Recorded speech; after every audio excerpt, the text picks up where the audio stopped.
शिव भक्त की कहानी। एक नगर में भगवान शिव का एक भव्य मंदिर था, जहां हर वर्ष दूर दूर से भक्तजन शिवजी के दर्शन के लिए आते रहते थे। श्रावण का महीना था। दूर दूर से कावड़ लेकर भगवान शिव को जलाभिषेक करने आए हुए थे। मंदिर का परिसर भक्तों की भीड़ से भरा हुआ था। तभी अचानक आकाश में बिजलियां हुई और सोने का एक थाल उतरा। उसी के साथ एक भविष्यवाणी हुई कि जो कोई भगवान शंकर का सच्चा भक्त और प्रेमी होगा, उसी को यह थाल मिलेगा। मंदिर के परिसर में उपस्थित सभी लोगों ने यह भविष्यवाणी सुनी। धीरे धीरे सभी इकट्ठे हो गए। जो लोग मंदिर की व्यवस्था देखते थे, उन्हें तो पूरा विश्वास था कि यह थाल हमें मिलेगा, लेकिन वे सबसे आगे जाकर खड़े हो गए। सबसे पहले एक पंडित जी आए और बोले, देखिए, मैं प्रतिदिन महादेव का अभिषेक करता हूँ, अतः मैं ही भोलेनाथ का सबसे निकटवर्ती प्रेमी और भक्त हूँ, इसलिए थाल मुझे मिलना चाहिए। इतना कहकर पंडित जी ने थाल उठाया। जैसे ही पंडित जी ने थाल उठाया, थाल पीतल का हो गया। यह देखकर पंडित जी बड़े लज्जित हुए। उन्होंने थाल यथा स्थान पर रखा और वहां से निकल गए। इसी प्रकार वहां उपस्थित सभी पंडितों ने खुद को आजमाया, लेकिन शायद उनमें से कोई भी सच्चा भक्त नहीं था। उन्हें भी थाल यथा स्थान पर रखकर चले जाना पड़ा। इसके बाद उस नगर के राजा का आगमन हुआ। राजा साहब आगे आए और बोले, मैंने महादेव के मंदिर में बड़ी भारी दान दक्षिणा दी है, इसलिए यह थाल मुझे मिलना चाहिए।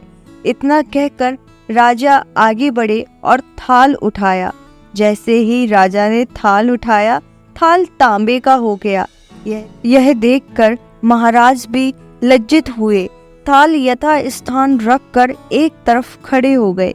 इसके बाद इसी तरह से बढ़कर एक दानी महात्मा और भक्त पधारे और थाल उठाया, लेकिन किसी के हाथ में कुछ और, किसी के हाथ में कुछ और हो गया, लेकिन सोने का नहीं रहा।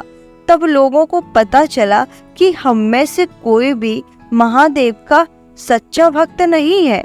उसी समय एक किसान का आगमन हुआ।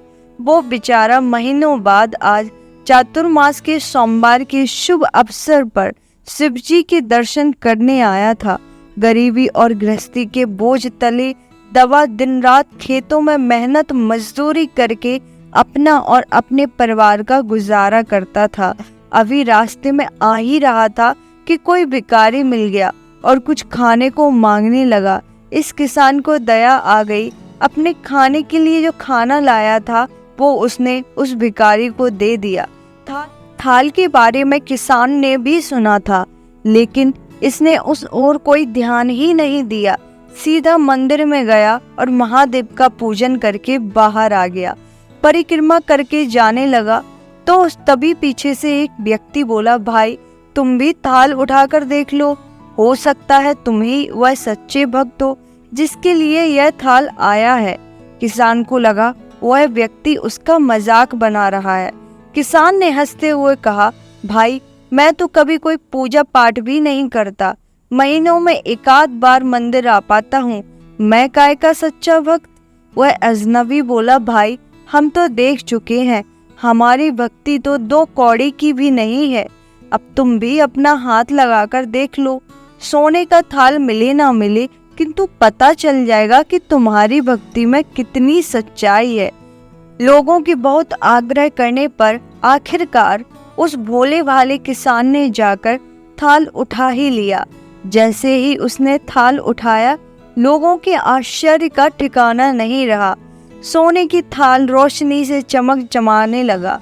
यह देख सब लोगों में खुशियों की लहर दौड़ गई।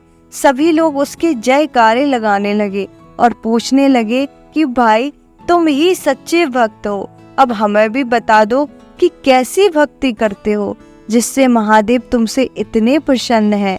किसान बोला, भाई, मैं कोई भक्ति नहीं करता, मैं केवल दिन भर खेतों में काम करता हूँ और थोड़ा समय निकालकर जरूरतमंद लोगों की मदद करता हूँ। इसके अलावा कोई विशेष कार्य नहीं करता। लोग पूछने लगे, तुम लोगों की मदद क्यों करते हो? हंसते हुए किसान बोला, सुकून। दूसरों के चेहरे पर मुस्कान देखकर मुझे जो आनंद और खुशी होती है उसे मैं शब्दों में बयां नहीं कर सकता। शायद यही कारण है कि महादेव मुझसे खुश हैं। इसलिए हमेशा याद रखें, सत्कर्म का आरंभ भी आनंद से होता है और अंत भी आनंददायक होता है। दुष्कर्म का आरंभ भी दुख से होता है और अंत भी दुखदायक होता है। आप सैकड़ों मील की यात्रा करके भी दूसरों का दिल दुखाते हैं तो आपकी वह तपस्या साधना धूल के बराबर है। हर हर महादेव।